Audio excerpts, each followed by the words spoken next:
Another day of Panthers training camp in the books. I'm here up in Charlotte, and I'm giving you a recap today. I'm breaking things down with three biggest takeaways, the play of the day where I'm going to show you a highlight, and of course, the rapid fire notes. But if you're new to the channel, my name is Aaron Duncan. Hit that subscribe button down below. I do Panthers content, and we're in it. We're in the thick of it here with training camp. So if you want to stay on top of all that stuff, subscribe down below with that bell icon, please. And also give this video a thumbs up. The engagement really goes a long way in the algorithm for this video to get the message out. So more people that are like you that may like this video will get to see it, and it helps me grow as well. So the biggest and first takeaway, I'm looking at my notes right here, is the players taking control of the team. So they came out flat today, and Dave Canales commented on it. He talked about the offensive energy wasn't matching the defense's energy. Dave Canales pulled them all together, the whole team actually, and kind of talked to them and try to get them to lock in. But not just that. Miles Sanders, after practice at a press conference, and he said that Bryce Young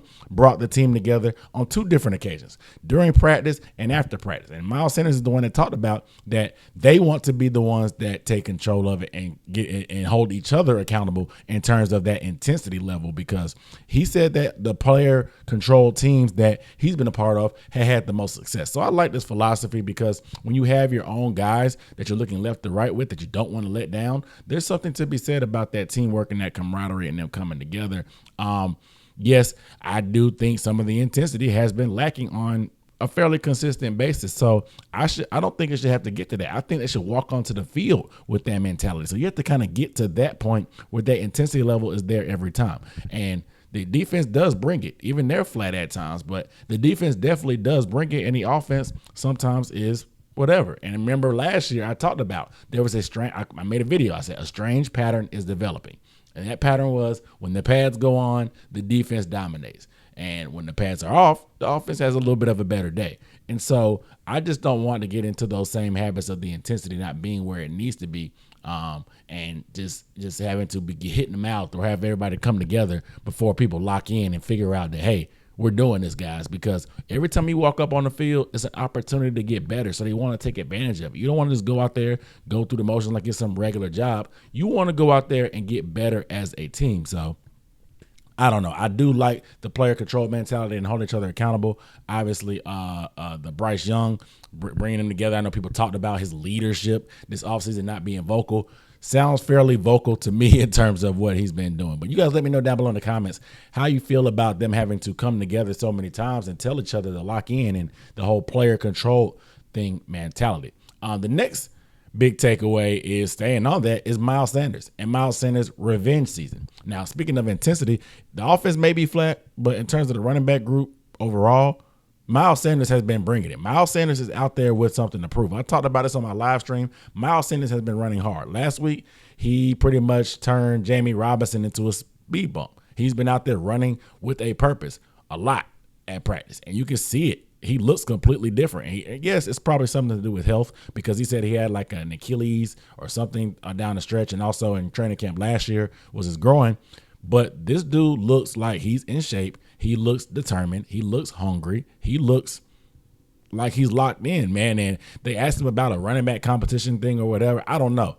And we know he got supplanted last year by Chuba, but he's here on a mission. He had a very, very candid conversation about hearing the media disrespect him and just the fans being kind of low on him. And I mean, it was kind of justified in my opinion, because he was the highest paid running back in last year's offseason. He was expected to be a guy that we leaned on, and he ended up being supplanted by the RB2, Chuba Hubbard, who is now currently still RB1. So that actually gives Miles something to strive for. And it may give him, I mean, he's not going to say it out loud that he wants to take the spot, but he's a competitor. He was the starter. He was brought in to be that guy.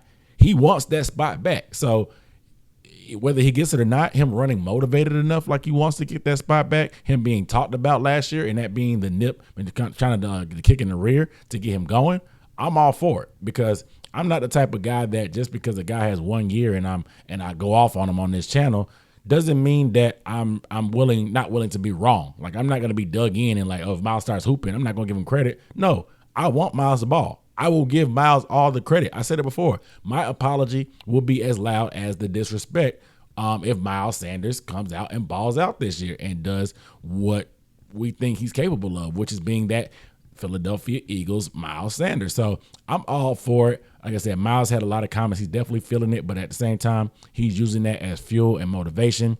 That's what I want to see. I would love a breakout from Miles Sanders. The last and the biggest takeaway, which is kind of a nuanced conversation, so I kind of wanted to save it for last, is the deep ball and the deep shots down the field or lack thereof, which has been a huge topic of conversation. It was even one last year and definitely one now with this offense. So early on, I'm not going to lie, there's been a lot of dink and dunk. We talked about the 2.7 seconds or less. How far downfield can a guy get if you're going 2.7? So I think there's a lot of pieces to it. There's Bryce, and there's coach, and then there's the players around him. So let's take each step by step. So Bryce Young, I'm going to be honest. He doesn't have the strongest arm in the world. Is he capable of throwing deep? 1,000%. 1,000%. But he's never going to be the Josh Allen types or the Drake May types where they just constantly with ease push the ball down the field late in the down. If Bryce is going to throw it deep, it's going to have to be in rhythm. He's going to see a guy one-on-one, hit that back foot, throw it up, give his guy a chance, lead him down the field or whatever. Maybe he can step up to it every so often if he has a clean pocket. But late in the down, 50, 60 yards downfield, he's not going to be able to Josh Allen, Hail Mary, throw a rainbow down the field like that. It's just not his game. And like when you look at the trajectory of passes that come out of him, they're just not going to be like that. That's just not what he is. And that's just kind of is what it is. Fans have to realize that we're not going to be that type. Can he still stretch the field on a horizontal plane or a vertical plane? Yeah. Yes. But that's just not where he's going to bread his butter as a pro quarterback. Now, how you feel about that, that's up to you. Everybody doesn't like that style. You know, even Patrick Mahomes, who has the strongest arm in the world, transformed his game to a more dink and dunk last year as they won a Super Bowl. He has the capability to throw deep. We've seen it, but sometimes you can be effective with intermediate to short plays. But Bryce, I think there's going to have to be a switch in his brain of a willingness to let it go. Not that he's scared, but he needs to realize that when you have guys one-on-one, you have to give them a shot. Sometimes they're not going to come up with it. He threw a back shoulder today to Terrace Marshall Jr. that was just a flat-out drop. He threw a deep one to Mingo that ended up getting broken up, which was the only shot of the day. But I personally thought that if Mingo saw the guy coming up across the field, the safety, Mingo probably could have snagged him. I think I've seen Mingo go up and catch contested passes. And so I thought that was an opportunity there. But unless it's like late in the down or it's like a sack or something like that, Bryce has really, I don't know, he looks for the one-on-one at times, but I think he needs to start taking shots. If you watch Joe Burrow, Jamar Chase, T. Higgins, those guys are covered sometimes. But if they're one-on-one, he's going to look off the safety and give them a shot downfield because he knows they're going to make him look good. I think Bryce has to start trusting those guys and try to see if they'll make him look good. We saw Deontay come up with that play when I showed you the play of the day yesterday, and you have to start giving those guys a chance. I mean, obviously, guys like Thielen, that may not be his game. ISM may or may not be his game, but a guy like Deontay that can make contested catches, Leggett, whose specialty is that, Mingo, who we've seen do it before, but he still has to kind of prove that point as well if he can do that. Just give those guys a shot. Many times in the NFL, DBs get scared on deep balls. They're going to interfere. They're not going to see it coming. Throw it to a point where it can be incomplete, or your guy is going to be that good of a receiver we can make up for. You're going to get those Tony toe tap catches like Deontay Johnson showed you. So I think Bryce has to switch his mentality of saying, hey, one-on-one deep downfield is open in terms of NFL because the benefits can kind of outweigh the risk on that standpoint. Now for Canales, I think like he had comments himself. He said that the defense has been very, very good. And we do know that Ajiro's defense did not give up Mary deep passes last year. I think maybe Justin Jefferson, he snagged on Deshaun Jameson, but he wasn't beat deep. He was just in position and just got outmanned by a better receiver. I think JC gave up one long one. Obviously, Tyreek Hill had one over the top, but he literally just ran past Dante Jackson, and Dante Jackson was in position. He just was way too slow. And so you have a couple times where they give up long balls, but more times than not, they're going to play soft shell coverage where they keep everything in front of them. And you may not get a ton of interceptions because you're not playing aggressive, but that's kind of the system that it presents for this offense. Also for Canales, he gassed up the system. He said how it's hard to determine when you have an opportunity to take those shots downfield. Like he said, it's hard to determine when you're going to have that one-on-one, like I mentioned for Bryce. And so he also has said before that style of defense gives him trouble, and he looked forward to coaching with Tavero to give him a chance to try to figure it out. So I think there may be some parts in the system and design of some stuff that may be dictating that we're not going deep right now, because there's been a ton of short, quick passes, and they're not even designed to go deep. It's not like Bryce is not trying. There's not even really opportunities or like shot plays drawn up. There was a flea flicker today. Nobody was really deep. I think Deontay might have had the option to go deep, but he broke it off. But nobody was deep, and it didn't get completed. He just threw it away. It just wasn't pretty, and there's just not a lot of, like I said, opportunities drawn up to do things like that for big chunk plays, and which is a very contrast to what we saw from Baker Mayfield and the Bucs with Mike Evans, who is a very quality deep threat, and he's a whole different animal. We don't have Mike Evans. But regardless, I still think there's stuff in the system that can be done to try to dictate and draw up more shot plays, and Canales said that more typically come in their system throughout training camp. It starts to grow later on down the line, so we'll see what happens. He also says that in the game there'll probably be better opportunities. In practice, guys are trying to be more conservative and not take chances, but in the game, instincts take over and they'll be a lot more aggressive. So we'll see what happens from that standpoint. But the other thing, like I said, is the people around him. Who on this team can really get downfield like that as a burner? I think ISM has that in his game, but we haven't drawn up much for ISM on that. And he's running with the second team. Who else is a deep threat like that? Leggett, but he hasn't really been running with the first team either, and they haven't drawn up that many shots like that since probably early on in training camp. So there's not many guys that have the speed or are known to be deep threats on this team. So I think it's just a product of who's around as well. But the main factor is the offensive line. The offensive line has not been great this training camp. And a lot of it has to do with the defense. They're putting in a lot more blitzes. They install a playbook just like the offense does. So they've installed a lot more blitzes, and it's resulted in guys coming free. You guys were commenting like, oh, that Bryce deep pass would have been a sack. Yeah, fine, but that's not Bryce's fault. You see there's two guys coming scot-free. That's just a microcosm of what's been going on. There's just been confusion, that lack of communication on protections and assignments, and with the blitzes coming, Jadeveon Clowney may drop back, but then two guys in the middle come, and so you're looking at Jadeveon, but then there's a guy going right beside you free. And so there's been consistently guys unblocked, and not just that, guys are getting beat as well at times. I've seen guys get beat a few times, from Icky to Robert Hunt a few times on certain plays where Bryce either had to just take a sack because the play was over and it was really just overwhelmed by the pressure that was able to get there so quick. And it's a tough situation, man. And so there's a lot of factors, and I think it's all a good milk creates a perfect milkshake, I guess, of disaster and lack of attempts down the field when you mix everything and combine it together. I just think there's a lot of factors in it, and I hope that it continues to grow, because you have to be able to make the defense defend every blade of grass. So from a strategic standpoint, they have to make those things happen. They have to call those plays to at least take some shots to make them feel like, hey, we will try it deep. We may not be good or bad at it, but we need to try deep to make it a threat. So that's just where I'm at. You guys let me know down below in the comments how you feel about the lack of deep pass attempts or whatever in practice. Do you think is a factor going forward? Do you think Dave Canales is right about the defense being good and it'll come with time? Let me know where you are on the fence in terms of the lack of deep ball production. All right, so let's get to the play of the day. The play of the day came from rookie tight end Ja'Tavion Sanders. Now, we know that, of course, that I talked about it yesterday, the top three tight ends are hurt. JT Sanders is getting more opportunity. In the 2-minute drill, him and Bryce Young hooked up for a beautiful touchdown to finish the drive.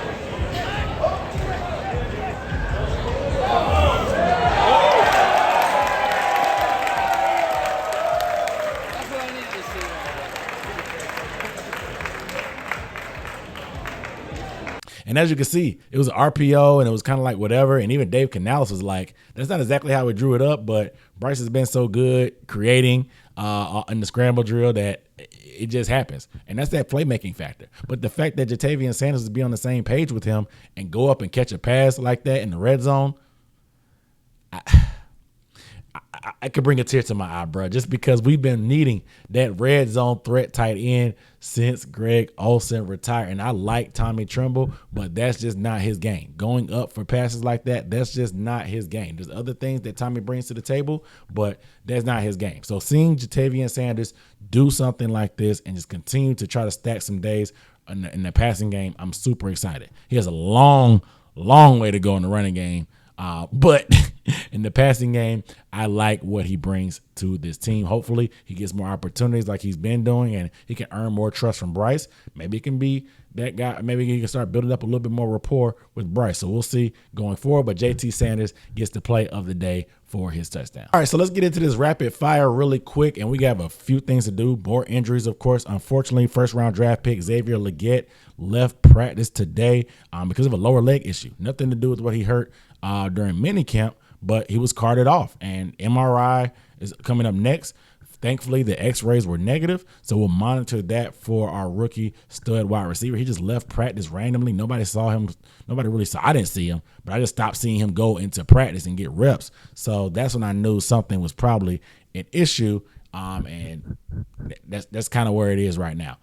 Dave Canales also said that he hasn't decided if he's going to play the starters in preseason. He just said based off their numbers, will they be at, like, if they rest the starters, will they be able to have enough people to put a whole team through a game? Because like I said, we only have 3 tight ends.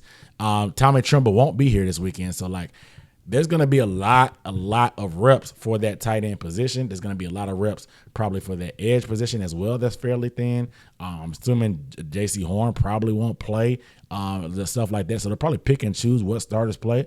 I expect starters to play. I think starters should play. I don't think we should waste any opportunity to try to get better unless it's somebody like a Shaq, of course, that's been out with a hamstring anyway, or maybe a Jadeveon Clowney or a J.C. Horn, who we know we need to protect because of the lack of depth behind them. I think everybody should play preseason to an aspect. I would say at least a quarter for the starters on both sides, in my opinion. But Canales has not made his decision yet because, like I said, they're thin at some spots.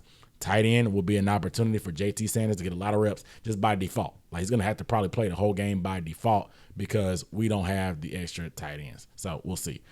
Cade Bates actually got the looks at left guard on the first team offense, not Brady Christensen. Brady Christensen seems to be probably going to be just a rotational guy. He's played all 5 positions, but we'll see where he's going to lock in as the permanent number 2. But Cade Mays got that left guard look for the first team today in replacement of Damian Lewis. The Panthers, we were looking for a third quarterback. Jake Luton has been brought back.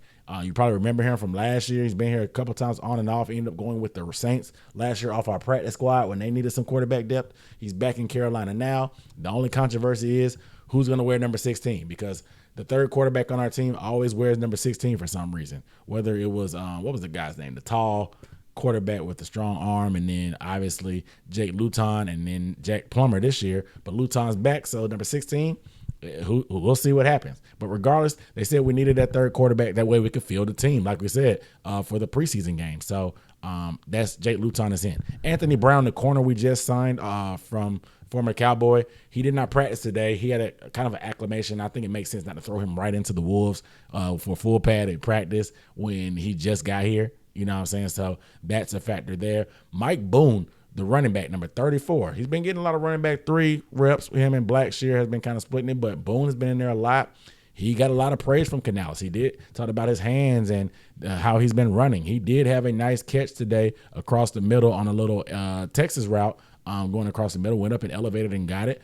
He's looked pretty good, solid out there, man. Looked fairly explosive as well. I still think Blackshear has a pretty solid shot at making his team, but Boone has been gotten gassed up 3 times out of 8 practices, according to Mike K.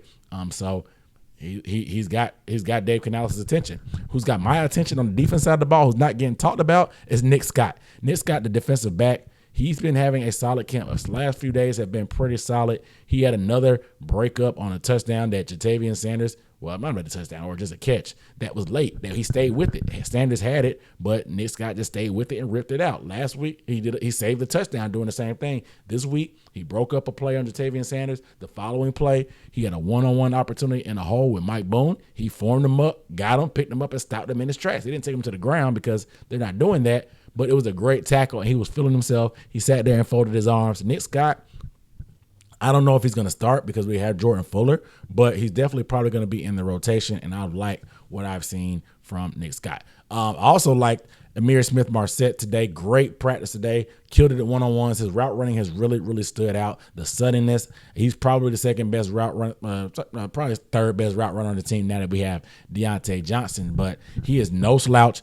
ISM is going to be making a case for this team. Obviously, you have the return duties. I know people love Jalen Coker, but I just think ISM's route running is on a different level. His ability in the return game, he's explosive. He knows when he's ballsy in the punt return game, which is what you kind of need to be able to take something back sometimes.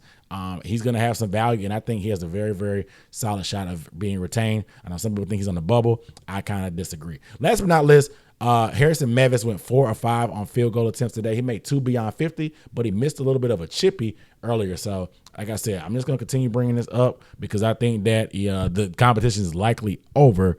But Mevis went 4 for 5, showed some distance and some range. It is what it is. One last thing, sorry. Trevin Wallace was asked about.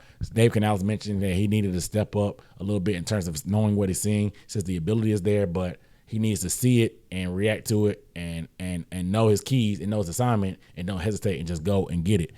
That was something we talked about coming out in his pre-draft evaluation that we talked about. So it makes sense. More experience, more time on the job. He's going to see that stuff. Hopefully the instincts and stuff clicks and he'll be good to go. You guys let me know down below in the comments if you have any questions, if I missed anything, how you feel about any of these thoughts. Let's chop it up down below. I really appreciate you guys watching. Make sure you hit that subscribe button down below to stay up to date with that bell icon. I'll see you next time.